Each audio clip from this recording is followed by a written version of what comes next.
Esta noche, en Enlace México, el gobierno federal prepara acciones contra el impuesto del 5% a las remesas provenientes de Estados Unidos, que entre otros aspectos viola el Tratado de Libre Comercio.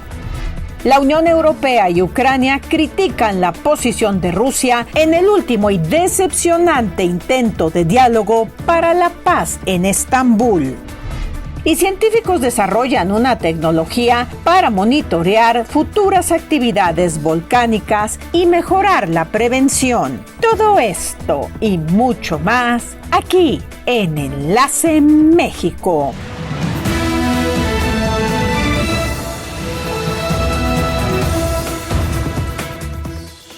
¿Cómo están? Bienvenidos a esta edición de su noticiero Enlace México, transmitiendo desde Puebla de Los Ángeles para todos ustedes que residen en la Unión Americana y se enlazan con nosotros a través de Mexicanal.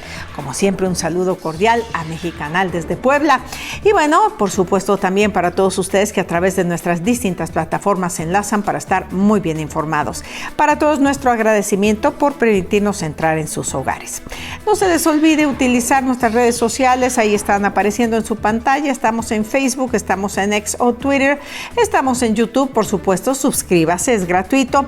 Acuérdense que tenemos un excelente portal, enlacemexico.tv, para que estén muy bien informados de lo que sucede en México y el mundo. Y bueno, por si fuera poco, también estamos en Instagram y nuestro número de WhatsApp, que está en su pantalla, está a su disposición. Vamos a dar inicio, nos vamos rápidamente con la información de carácter nacional. Aquí hay algo de lo más importante que pasó en nuestro México en este viernes.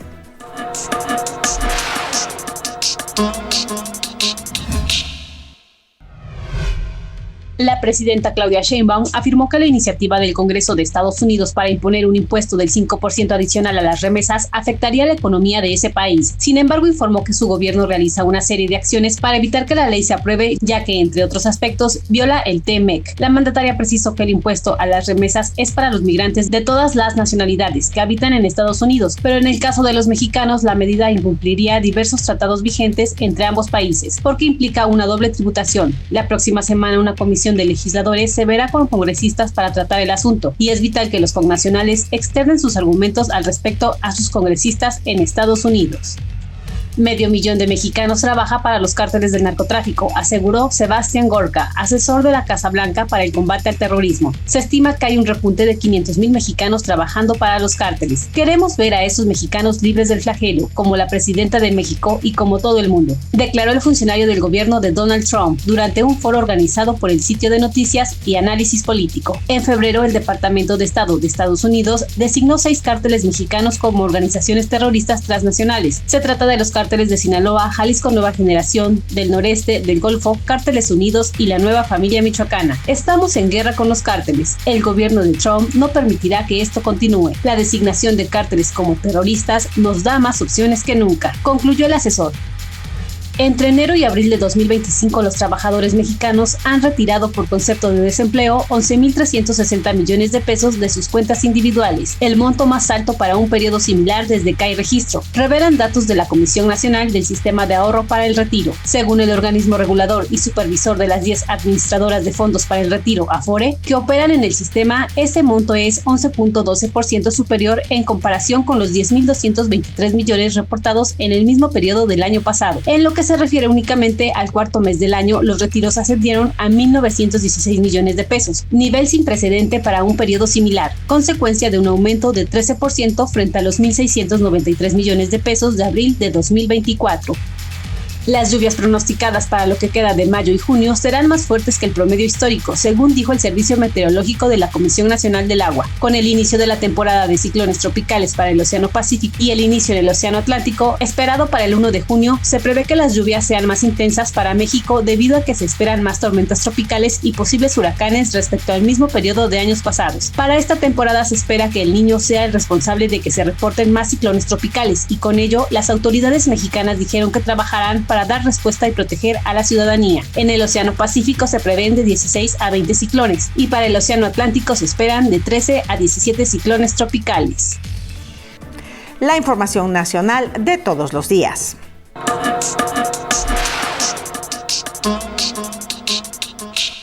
Como todos los viernes, nos enlazamos hasta la ciudad de Chicago, la ciudad de los vientos. Le damos la bienvenida a nuestra corresponsal, Ruby Estrada. Adelante, Ruby, por favor. Muchas gracias, Isabela. Desde Chicago, Illinois, inmigrantes de Chicago esperan que el Papa traiga un mensaje de paz y esperanza. La comunidad inmigrante de Chicago expresa su esperanza en el Papa León XIV, el primer pontífice estadounidense. Su elección ha renovado el ánimo de quienes se enfrentan desafíos migratorios y sociales. Organizaciones locales como la Pastoral Migratoria y parroquias en barrios como Pilsen y Little Village han organizado vigilias y actividades comunitarias para celebrar su nombramiento y fortalecer el sentido de unidad. En su primera bendición dominical desde la Basílica de San Pedro, el Papa León XIV hizo un llamado de paz expresando su preocupación por los conflictos bélicos y su deseo que la Iglesia sea un instrumento de unidad en un mundo dividido. Su enfoque pastoral busca continuar el legado de su predecesor, el Papa Francisco, promoviendo una iglesia inclusiva y comprometida con los más necesitados. Así que se espera que su visita a Chicago inspire a la comunidad inmigrante, brindando un mensaje de esperanza y unidad en tiempos de incertidumbre. Hasta aquí la nota del día de hoy. Muchísimas gracias. Excelente, Rubí. Muchísimas gracias por ese reporte. Saludos cordiales para ti. Cuídate mucho. Nos enlazamos contigo el próximo viernes hasta Chicago. Y nos vamos a ir a la pausa, pero no sin ver cómo quedó la paridad del peso frente al dólar. El día de hoy el dólar se cotizó a la compra en 18 pesos con 90 centavos y a la venta en 19 pesos con 98 centavos. Así quedó la paridad al cierre de la jornada financiera de este día. Como siempre, nuestros agradecimientos por todos ustedes que pasan y visitan nuestras redes sociales. Gracias a Victoria Méndez Olmos, Enedina Rojas y José Carlos Pimentel por sus comentarios y su visita en nuestro canal de YouTube. Gracias por participar. Vamos al corte, continuamos. Al regresar, el hambre aguda golpeó a 295 millones de personas en 53 países en 2024. Además, es una nueva tecnología que mejora la prevención en caso de erupciones volcánicas antes de que ocurra alguna tragedia.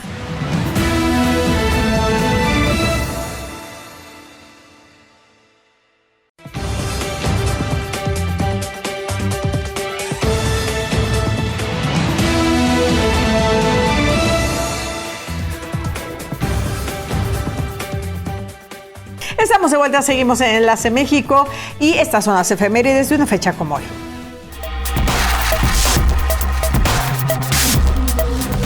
Un día como hoy, pero de 1917, nace en Sayula, México, Juan Rulfo, escritor mexicano perteneciente a la generación del 52, autor de la novela Pedro Páramo, considerada una de las obras maestras de la literatura latinoamericana.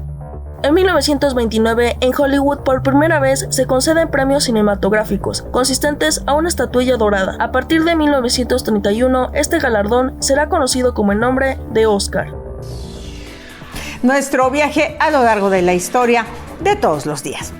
Y nos vamos ahora a otros temas, nos vamos al panorama internacional. Como siempre, muchísimas cosas pasando en el mundo, claro está. Sin embargo, hay noticias o hechos y personajes que son el centro del acontecer mundial en el ámbito noticioso.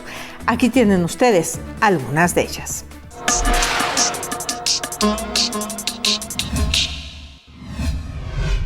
Después de concluidas las conversaciones entre Ucrania y Rusia en Estambul, se celebró una llamada telefónica entre el presidente Donald Trump y el presidente de Ucrania Volodymyr Zelensky y varios líderes europeos. Tras la llamada, Zelensky reiteró que se debe mantener la presión sobre Rusia y afirmó que habló con Trump junto con los líderes del Reino Unido, Francia, Alemania y Polonia en el marco de una reunión europea en Albania. Los líderes del Reino Unido, Francia, Alemania y Polonia calificaron de inaceptable la postura de Rusia en sus comentarios conversaciones con Ucrania este viernes. El primer ministro británico Keir Starmer, acompañado por el presidente francés Emmanuel Macron, el canciller alemán Friedrich Merz y el líder polaco Donald Tusk, declaró el viernes que la postura rusa es claramente inaceptable y no es la primera vez. Durante las conversaciones, Rusia exigió que Ucrania cediera los territorios que aún están bajo control de Kiev, y además se logró el intercambio de 1,000 prisioneros de guerra por ambos lados.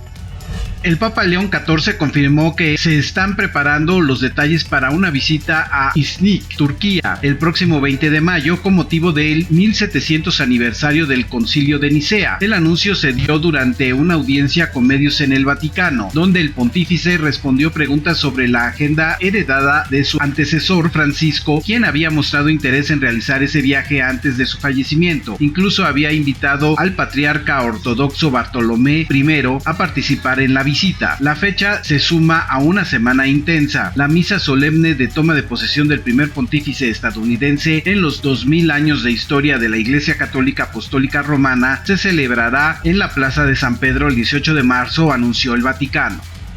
La Agencia Antidrogas de Estados Unidos advirtió que si bien las muertes por sobredosis van a la baja, la mezcla de fentanilo con otros potentes estupefacientes está aumentando. La DEA emitió su informe un día después de que los Centros para el Control y la Prevención de Enfermedades publicaran que la muerte por sobredosis en Estados Unidos bajó un 27% en 2024. Resaltó que la tilancina, un sedante para animales, continúa siendo el principal adulterante por delante de la heroína, encontrado en polvo de fentanilo, y su uso para cortarlo ha comenzado a extenderse fuera de sus mercados tradicionales en el noreste de Estados Unidos. El informe advierte que un anestésico más potente empleado normalmente en perros y en gatos, la medetomidina, ha comenzado a ser detectado también en los análisis de la DEA. Está presente en 1 de cada 4 muestras de cocaína y en 1 de cada 8 muestras de metanfetamina. El hambre aguda golpeó a 295 millones de personas de 53 países en 2024, todo un récord, debido sobre todo a los conflictos, según el informe de la Red Global contra las Crisis Alimentarias, integrada por la Unión Europea, el Banco Mundial y agencias de la ONU. Las perspectivas para 2025 no son muy alentadoras por la disminución de la ayuda internacional. Por sexto año consecutivo, el balance se agravó y el empeoramiento de la situación en áreas como Sudán, Birmania o Gaza eclipsaron los avances registrados en otras zonas, como Afganistán o Kenia. De estos, 1.9 millones estaban al borde de la hambruna, algo nunca visto desde que se empezó a elaborar este informe en 2016. La mayor parte de esa población en situación extrema se encontraba en Sudán y en la Franja de Gaza, y en menor medida en Mali y en Haití.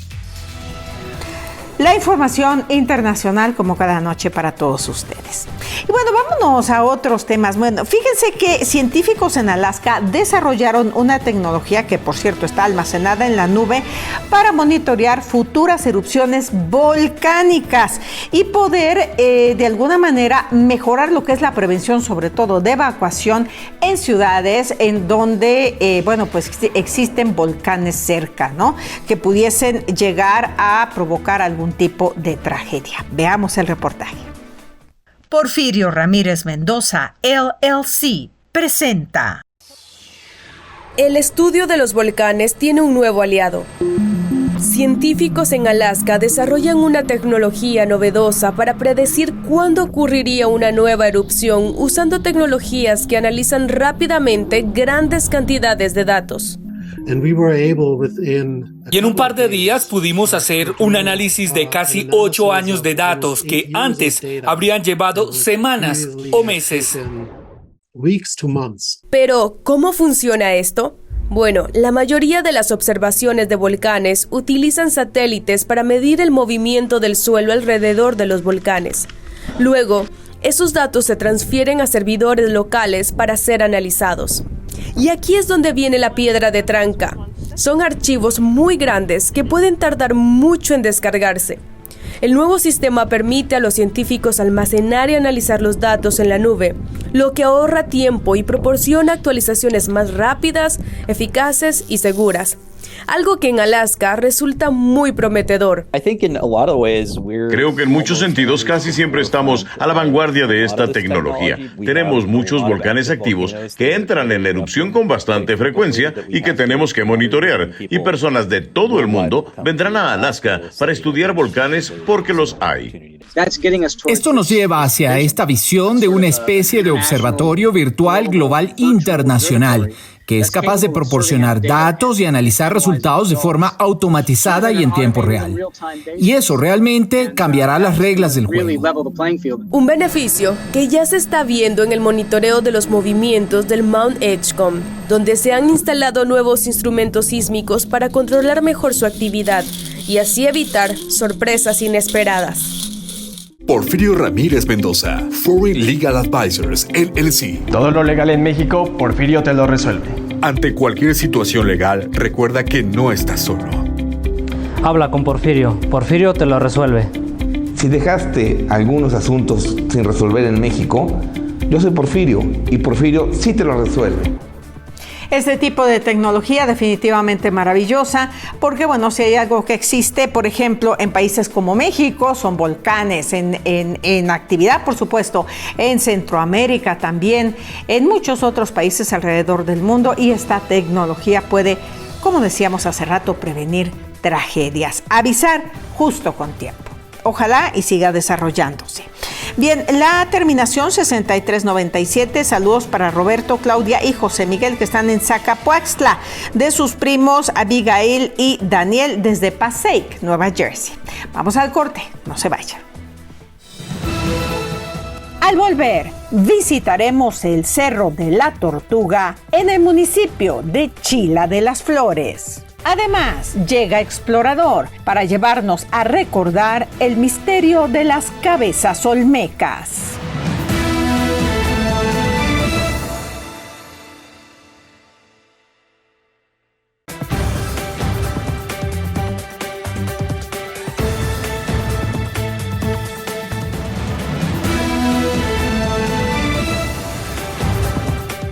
Estamos de regreso, continuamos en Enlace México, pronóstico meteorológico para mañana sábado.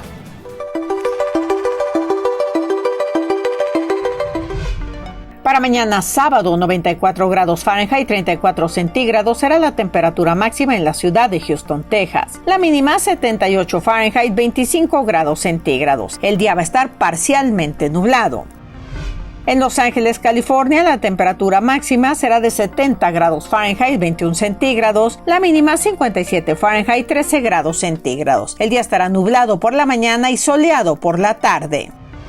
En Nueva York, 74 grados Fahrenheit, 23 centígrados será la temperatura máxima, la mínima 65 Fahrenheit, 18 centígrados. El día estará con tormentas eléctricas. En la ciudad de Puebla esperamos 29 grados centígrados, 85 Fahrenheit como máxima, la mínima 15 centígrados, 60 Fahrenheit. Vamos a tener un día con tormentas eléctricas aisladas. Las temperaturas en nuestras ciudades, deseándole un excelente fin de semana. Y a continuación nos vamos a ir a visitar el hermoso municipio de Chila de las Flores, que guarda una serie de lugares espectaculares, místicos, con su propia historia y que seguramente usted va a disfrutar si visita este lugar. Veamos. A 190 kilómetros de la ciudad de Puebla, la Mixteca Baja nos remonta al pasado prehispánico y nos ofrece bellos paisajes naturales. Desde su elevación más alta, el municipio de Chila de las Flores nos abre las puertas para conocer sus raíces mixtecas y nahuas. A lo largo de 7 kilómetros de superficie se extienden ruinas de lo que hace más de 500 años fue uno de los centros ceremoniales más importantes de Mesoamérica. Tiene 16 basamentos, un juego de pelota, 13 plazas. El sistema constructivo está hecho a base de laja, pegada o unida con lodo, ¿no? Tenemos cantera blanda de piedra blanca porosa, así como tepetate o piedra de agua también conocida. Chila en náhuatl significa lugar del chile o del enchilado. Sin embargo, este lugar, cuyas raíces también son mixtecas, su nombre es Yucutuabi, que se traduce como lugar del cerro grande o del cerro que es doble. De ahí surge el nombre del Cerro de la Tortuga, el cual servía como fuerte de batalla. Tenemos las murallas, porque es un pueblo militarista. La ciudad o su apogeo del pueblo de Chila prehispánico, el posclásico, del 900 a 1500 después de Cristo. En nuestro recorrido observamos que si bien esa zona no ha recibido un proceso de restauración, aún sigue manteniendo joyas invaluables como fragmentos de navajas prismáticas, entre otros elementos. Esta es una fisga, la cual se colocaba sobre una tablita de esta forma, con punta, y cuando los militares o soldados o guerreros mixtecas veían cerca al enemigo, lo que hacían era colocarla sobre la ranura, no una, sino una cerca de 40, y lanzarla con fuerza sobre el enemigo, el cual se incrustaba y le daba muerte. Según relatos de los antepasados de este lugar, en este cerro existe una iglesia enterrada por los montículos hallados en la plaza principal. Como tenemos un espacio cuadrado limitado también por otros 2 muros o 2 basamentos más, pareciera ser un espacio grande, y en los dos extremos del oeste, 2 basamentos que eran los pequeños adoratorios donde se quemaba el copal para el templo principal, que está al fondo. Por el tiempo, la naturaleza y la mano del hombre pareciera que son 2 torres destruidas, y que esta plaza pareciera ser el interior de la iglesia. Bajo un clima templado muy diferente al que se presenta en la Mixteca, Chila de las Flores lo invita a conocer su pasado, orgullo de nuestro estado.